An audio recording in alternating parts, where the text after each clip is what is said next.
Are you planning a move to Toronto with your family, but you're not sure which neighborhood is the best fit for you? Well, in this video, we're going to cover the top 5 family-friendly neighborhoods in Toronto. We're going to take a look at the schools, the attractions, and the transportation options. So by the end of the video, you'll have a pretty good sense of these 5 neighborhoods, and maybe you'll find the right neighborhood for you. We've got a lot to cover, so let's jump right in.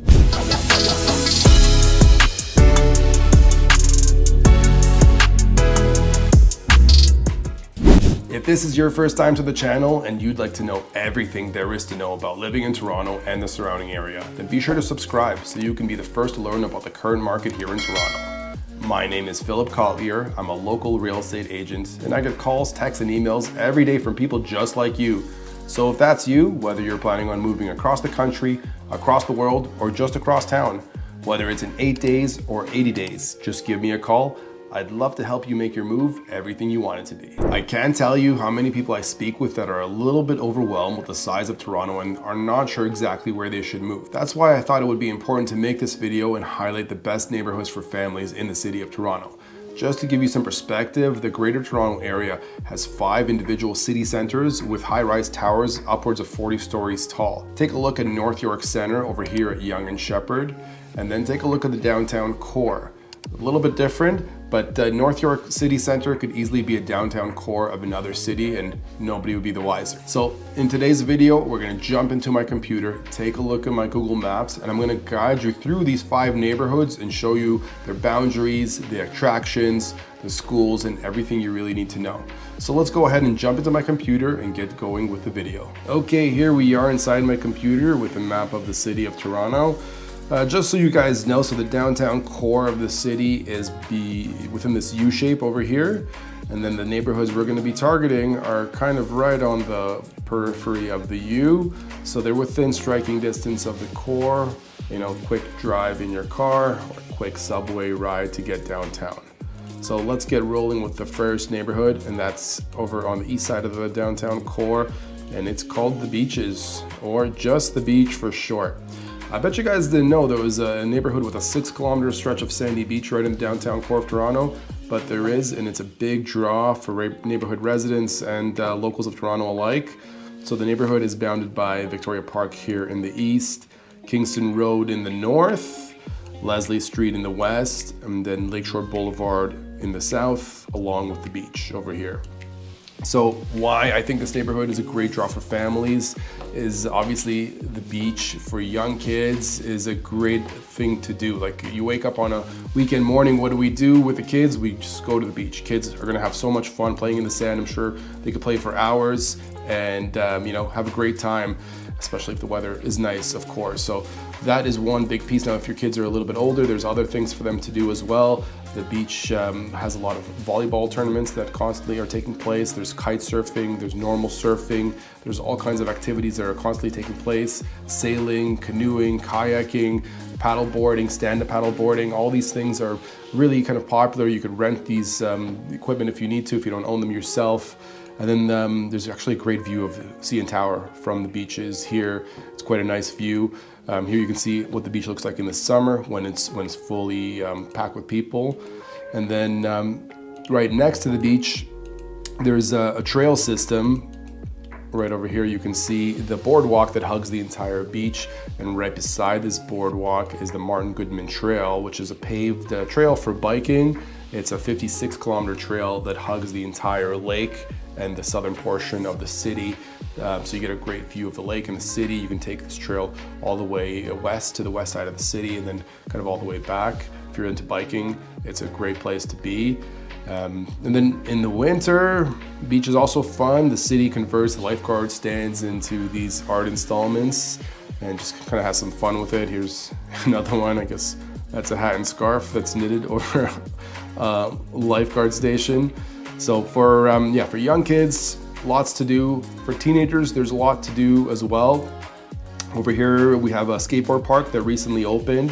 Whenever I drive by, I see it's full of people and always happening. People definitely like this skateboard park. Then in the winter, there's also a big tobogganing hill over here in Kew Gardens, so you can get out, enjoy the fun enjoy the winter weather and really kind of enjoy the best that Canada has to offer. Let's go over to Woodbine Park. That's close by the skateboarding park. Woodbine Park is a destination for all the festivals that happen in the beaches. Now, there's all kinds of festivals in the summertime. We have Afro Fest, we have Rib Fest, we have Q107 Day, we have Canada Day celebrations. But the biggest one is the Beaches Jazz Festival, which is a multi-day jazz festival, and it draws over 1 million people nowadays. So it's quite busy. All the streets get taken over and shut down and converted into different venues for jazz performance as well as the beach. So a fun thing to check out. Like really, if you live in this neighborhood, there's totally no shortage of things to do in the summer. Now, in terms of schools, the neighborhood has some great schools as well. Here we are looking at the school rankings. We have Balmy Beach Community School, which is ranked 8.8 out of 10 on the Fraser Institute website. And if you prefer a Catholic school, we have St. Denis Catholic School, which is ranked 8.2. In terms of secondary schools or high schools, let's take a look here. We have Malvern Collegiate Institute, which is ranked 8.0 out of 10, or 63rd out of 739 high schools.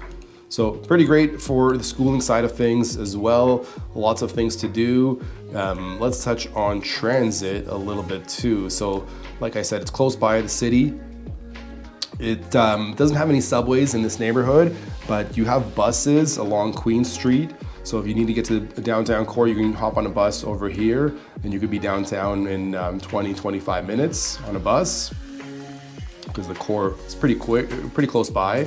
But if you're driving, this drive takes around 15 minutes. In traffic, let's say 25 minutes. Because there are no big kind of arteries that go to the beaches. Like the highway is right over here, so you bypass most of the traffic on the highway. And it's a pretty quick commute to get back and forth, which is quite nice. Okay, the next neighborhood we're gonna talk about in our search for the best neighborhoods in downtown Toronto is Leaside. And Leaside is a little enclave of a neighborhood. It's not that big at all, but it packs a big punch. My favorite kind of piece of Leaside is really where it's located. If you take a look at the map here, you'll notice that there's a lot of green space and a few rivers kind of hugging Leaside all around it. And that is the Sunnybrook Trail and Ravine System, right? So this trail and ravine system is actually connected all the way through. It hugs the highway and it goes all the way downtown to Toronto. This is a paved trail, so you can ride your bike pretty high speeds, or just to take your scooter or go for a hike.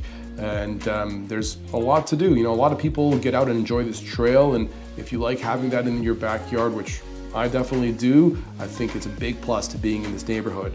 There's also an equestrian stables over here, and if you're into equestrian related stuff, there's an archery area over here, and there's the Ontario Science Centre, which has a lot of different activities for younger kids and some teenage kid activities as well, and a lot of school field trips go to the Science Centre for the day.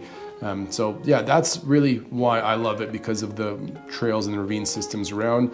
Plus it's a very exclusive neighborhood. It's not that large. You know, we have the boundaries are Bayview Avenue on the west over here, the Sunnybrook Park and Ravine system in the north and the east, and then the Canadian National Rail line over here in the southeast. So it creates like this little pizza-shaped neighborhood. It's mostly detached and semi-detached homes within here. Let's take a look at a few homes so you guys have an idea of what to expect here. We'll just come down. Oh, here is a perfect example of a newly built Leaside home. This is kind of more of a modern style. This is more of a classical style. Both of these are brand new homes or relatively new homes. So you can see this style in Leaside, and then if we look across the street, the big contrast. This is more of the original style of Leaside homes, more mid-century. This looks like a bungalow or 1.5 story, and these are 2 stories over here, but they're all detached, and you can get these nice big mature trees all along, which creates a nice streetscape here. And it is quite exclusive neighborhood. A lot of people do want to be in this pocket, and it's sometimes hard to find housing because there's just not a lot of options. So in terms of schools, Leaside does quite good in the school department as well. We have 2 schools in elementary that are ranked pretty high. Bessborough Drive Elementary and Middle School is 8.2 out of 10. And if you're into more of a Catholic school system, we have Saint Anselm Catholic School, which is ranked 8.1 out of 10. And then in terms of high schools, Leaside actually has one of the best high schools in all of Toronto. I speak to parents quite regularly that want to move to this neighborhood just for this high school. It's Leaside High School. It's 8.7 out of 10, or 18th out of 739 school. And that's pretty impressive ranking over here. This high school has a very nice facilities with a huge field in the back. Here's a look at the high school so you guys have an idea of Leaside High. It's quite a nice place. So that concludes Leaside over here. In terms of transportation, I miss transportation. So getting around, it's very much car-based kind of neighborhood, right? You'd be taking the highway over here on the east. This highway is the Don Valley Parkway. You'd be taking the Don Valley Parkway to get downtown. It's around a 20 to 25 minute drive without traffic. With traffic, you would expect 30 to 40 minutes. In terms of public transportation, there is a LRT, or a light rail transit system, being built along Eglinton. It's kind of like a subway. That's the best way to explain it. It's partially submerged underground. Especially in this area, it will be submerged, and then it goes above ground in the east. Over here, it goes above ground. But this system is not completed yet. The stations are already visible and completed, but there's some legal issues that have delayed its completion. Once it's completed, getting around through transportation, public transportation, will be much more convenient and much quicker, because you'll be able to get on Leaside Station over here, go down to Yonge and Eglinton, which is an interchange station, and you can go both ways. You can go north and south towards downtown, or you can go west to the airport.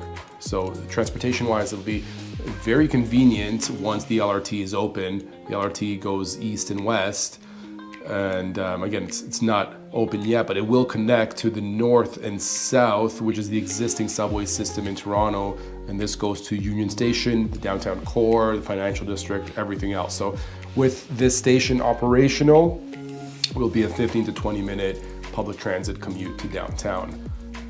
So again, once it's operational, which it's been 10 years in the making, could be a couple more years before it's fully operational. All right, the next neighborhood we're gonna take a look at in our tour of Toronto's best family neighborhoods is Forest Hill. Now this neighborhood is definitely the most affluent neighborhood on our list today, but I thought it would be important to mention in case you can afford this price point, you should definitely consider Forest Hill. If you're a fan of Drake, you may be familiar with Forest Hill because he talks about it in some of his music. It's the neighborhood that he actually grew up in. When he was younger, him and his mom used to live in this neighborhood. It is a very nice neighborhood here in Toronto. It's quite close to the core of the city. You can take a look how far away from downtown it is. You know, you can be downtown in under 10 minutes without traffic.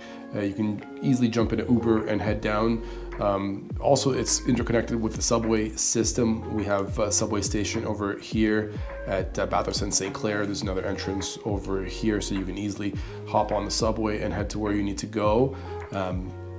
What else is nice about Forest Hill is you have a lot of parks and trails interconnected with it. I don't know if I mentioned before, but Toronto is really known as a city within a park. That's one of its older slogans, and you can really see that in the summer when you're out in a building, a taller building, you look across the city, all you see is trees, all you see is greenery, because of the way it was planned, the planners wanted to have greenery embedded in all the communities. And I think Forest Hill is a perfect example of that, because you have the Cedarvale Park and ravine system right over here, and it's a paved trail system over here to go out, and then over here as well you have a trail system running right along the streets into the downtown core. Now Forest Hill is bounded by Eglinton Avenue in the north, Bathurst Street in the west, St. Clair in the south, and then it kind of dips into Spadina, Lonsdale, and then Oriole Parkway in the east, along with Avenue Road here in the east, and that forms the boundaries of the neighborhood. So it's not a big neighborhood. Pricing wise, you'd be looking at a pretty high price point. Starting price right now would be around $4 million for a home.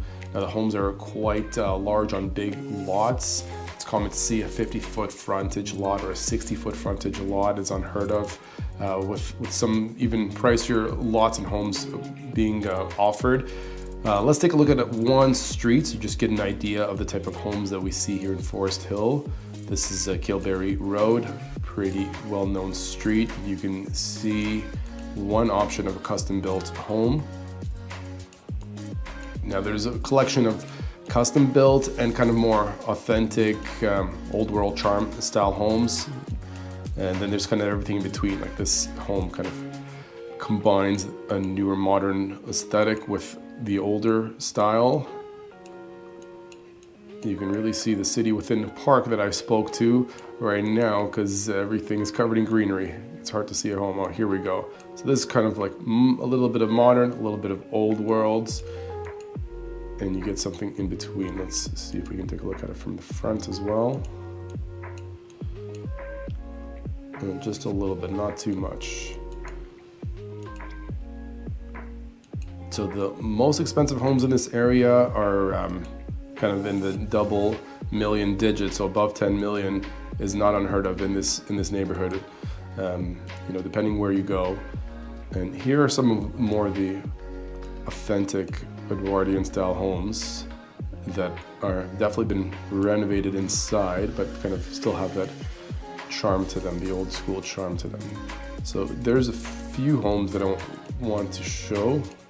Here's more of one that wasn't torn down, but just renovated from the exterior. And you can kind of see a big variety of homes here. There are some condo options over in the south western portion of Forest Hill. Over here along Heath Street, there's some condos, but mostly homes in this neighborhood. Now in terms of schools, the elementary schools are quite good in this neighborhood. We have Forest Hill Junior and Senior Public School, 8.8 out of 10 on the Fraser Institute ranking website. And then we also have Holly Rosary Catholic School, 8.9 out of 10, which is pretty high.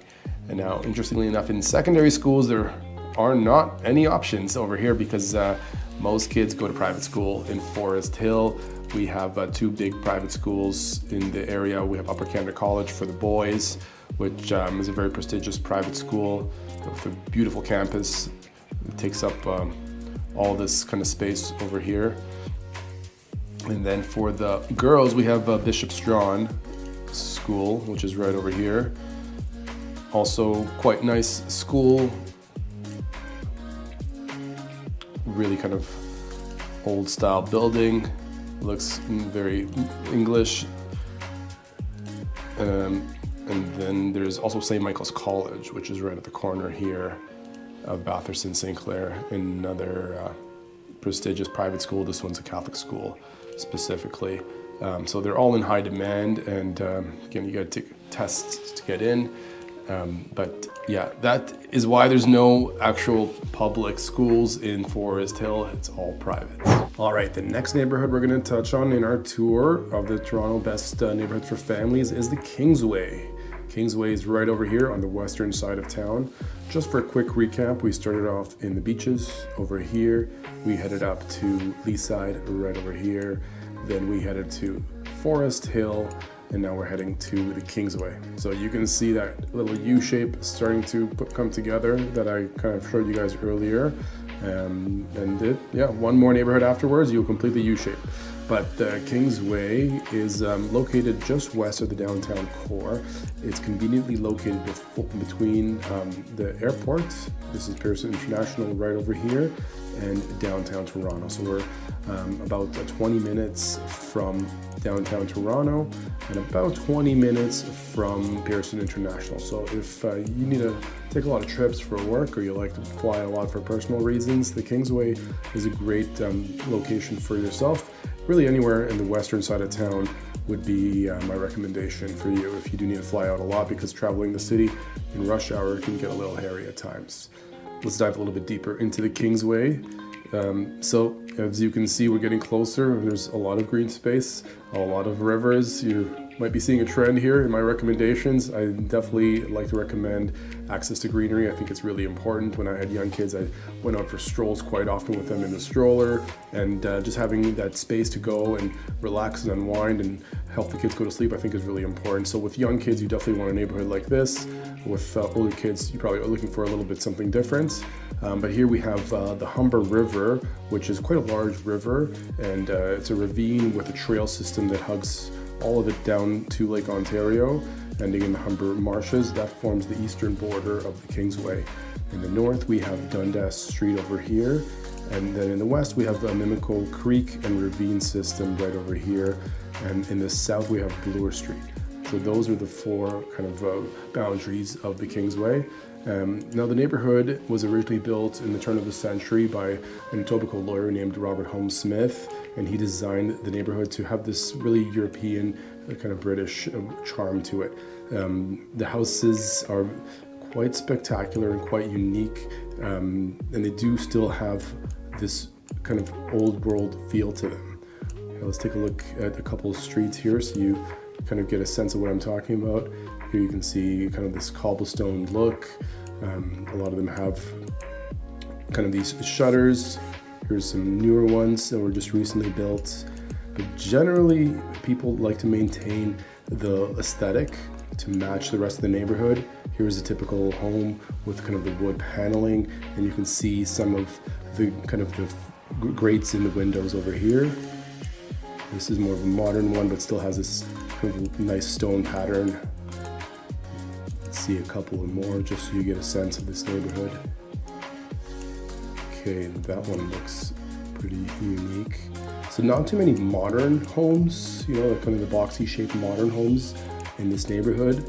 There, these two would be perfect examples of the aesthetic. This is kind of the original look that Robert Holmes Smith envisioned for this neighborhood, and it's still around today. It's been preserved. Like, all of these homes have been renovated significantly inside, but on the outside they still have this very old world charm to them.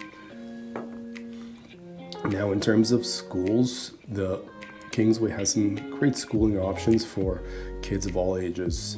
In elementary school, we have Lambton Kingsway Junior High School, Lambton Kingsway Middle School. This is one of the best schools in the entire city. It's ranked 9.0 out of 10, or 70th out of 3,037 schools. And I've spoken to parents that have kids in the school, and they swear by it. People will move to this neighborhood just for the school. It's really that good. And then there's also Our Lady of Sorrows Catholic School, which is a pretty good 8.0 out of 10 on the Fraser Institute ranking system. And then in secondary and high schools, we have one school that services the neighborhood. That's Etobicoke Collegiate Institute. It's ranked 6.5 out of 10. I know that's not too high of a ranking, but most people will take their kids to private school after elementary school, and there's a nice private school close by called Kingsway College that services most of this community. So like the schools, the uniqueness of the architecture here, the safety of this neighborhood, the proximity to downtown. In terms of driving, you know, you were looking around 20-minute drive from here to downtown, but you can also take the subway, right? There is a subway system going along Bloor Street. You can see two subway stations here, one Old Mill Station, one Royal York Station, and that you can take all the way to Yonge Street.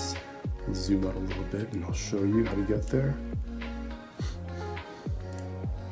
So you would get on here, you would go east all the way here to Yonge Street, and then you would take that down to Union Station, right down here. So this is around 30-minute subway ride, but it just gives you that option of not having to take your car if you don't want to.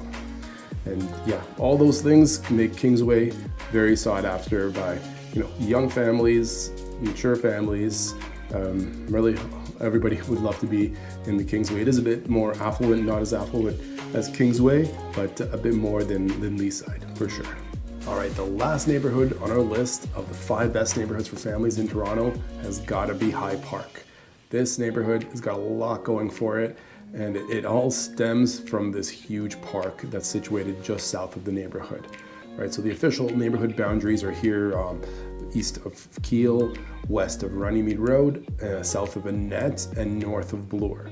But High Park, the actual park, is a 400-acre park. This is the largest public park in all of Toronto. And it's situated just south of this neighborhood, and this neighborhood benefits completely from having access to this amazing park. Now, the park has a lot going for it. We're going to touch on a few kind of key pieces in the park. One that is quite popular is the cherry blossom blooms. Now, there's a whole bunch of cherry trees that were donated by the citizens of Tokyo back in 1959 to the city of Toronto. They've been planted here in High Park. Some have been planted on Toronto Island, but the majority of them have been planted here. And in late April or early May, you can really hard to get a parking spot in High Park because there's so many people coming here all the time to enjoy the cherry blossom blooms. They smell amazing. They look great. It's like Instagram picture central over here. Here you can see the trees are starting to kind of lose a little bit of their luster, but it's quite the sight to see. That we'll get to as well. So the cherry blossoms are one big draw in High Park, but it's really a springtime draw. Other big things to keep in mind, things you can enjoy in High Park, is the High Park Zoo, which is great for younger kids because it's a nice kind of walking path through a zoo. It's not so big of a zoo, but it has some animals, as we can see here, enough to make a great Sunday or Saturday activity. And then the park also has a lot of playgrounds spread throughout. Some are quite nice, like this Jamie Bell Adventure Playground. It's quite a large playground with a lot to do. There's some art installations that come and go as well. And everything's manicured. Everything is really well taken care of in this park. It also has a lot of biking trails, hiking trails, and there's this big pond called Grenadine Pond as well by the water, which is just lovely. So having this park, I think, is really something special and benefits all the residents of High Park. There's also a lot going on Bloor Street. Right here on Bloor Street, there's a lot of very nice shops, restaurants, bars, everything you need to have a good time at night or during the day. There's grocery stores as well, banks. So you're really kind of right in the middle of the city, but you get this great park and you get this amazing neighborhood right there within all of it. So the next kind of big reason why I think High Park is pretty awesome neighborhood for families is definitely the schools. High Park has some of the best schools in the city, hands down. Let's take a look at a couple of them here on the Fraser Institute website. So one is Runnymede Junior and Senior Public School, ranked 8.2 out of 10. And if you're going more the Catholic route, we have St. Pius ex-Catholic School, 8.4 out of 10. But really the school that everybody wants their kids in is the high school. And that would be, not Humberside, Ursula Franklin. Ursula Franklin is ranked 9.2 out of 10, putting it number 6 out of 739 schools in the province. So you can imagine it has a long wait list of people that want to attend the school. That aside, the neighborhood also has great access to transit. We have the Bloor Street subway line that runs along Bloor Street right over here. That can take you downtown in just under 20 minutes. So it's quite convenient to get around, whether you need to take a car or just take public transit. It's a very well-connected neighborhood. One of the closer neighborhoods to downtown that we've talked about, this is the Bloor subway line over here. You would take it to Yonge Street and you can go down to the financial center or to Union Station right over here. So yeah, this neighborhood is probably as close as the beaches, but it has the subway connection, which makes it a lot more accessible. All the other neighborhoods we talked about need a bit more of a car option for you to get around, but High Park, you have the car, you have the subway transit, you really have the best of both worlds. Plus you have the largest park in the city and some of the best schools. So if I was to pick maybe number one option for families in Toronto, I think High Park would definitely be my number one choice. All right, that concludes the tour of the 5 most family-friendly neighborhoods in Toronto. What did you guys think? Did you learn anything about these neighborhoods you didn't know before? Feel free to leave a message in the comment. I'd love to hear from you.